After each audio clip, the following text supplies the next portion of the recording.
Collection Risale Nour, Petite Parole, auteur Badi' al-Zaman, Saïd Nursi. Bismillahirrahmanirrahim. Wabihi nasta'in. Alhamdulillahi Rabbil Alamin.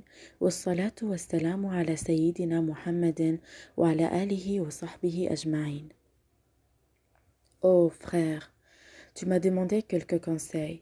Comme tu es un soldat, écoute avec mon âme quelques vérités contenues dans 8 petites histoires sous forme de paraboles militaires, parce que je trouve que mon âme a plus besoin de conseils que les autres. Jadis, j'avais dit à mon âme 8 paroles relativement longues que j'ai tirées de 8 versets. À présent, je vais les dire à mon âme brièvement en langage populaire, que celui qui le veut écoute avec moi. Première parole. Bismillah, au nom de Dieu est le début de tout bien. Nous aussi, nous commençons par l'explication de cette parole. Ô mon âme, sache que cette parole bénie n'est pas seulement l'emblème de l'islam, mais encore la litanie de toutes les créatures selon leur mode d'expression. Bismillah, si tu veux saisir combien, au nom de Dieu, est une grande force intarissable, une bénédiction immense et inépuisable, regarde cette parabole. Écoute-la. Voici.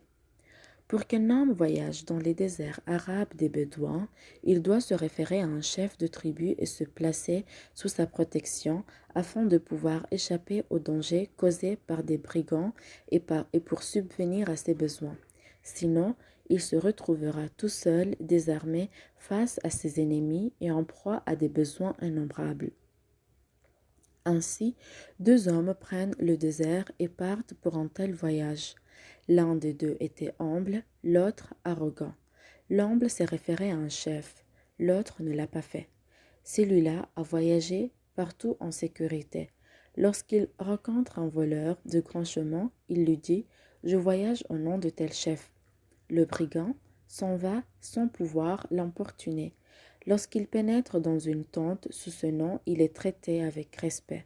L'autre, arrogant, a subi plus de malheurs tout au long du voyage qu'on ne saurait les nommer.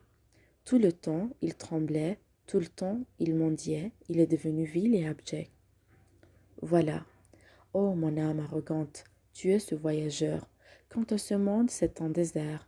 Ton impuissance et ta pauvreté sont illimitées. Tes ennemis et tes besoins sont infinis.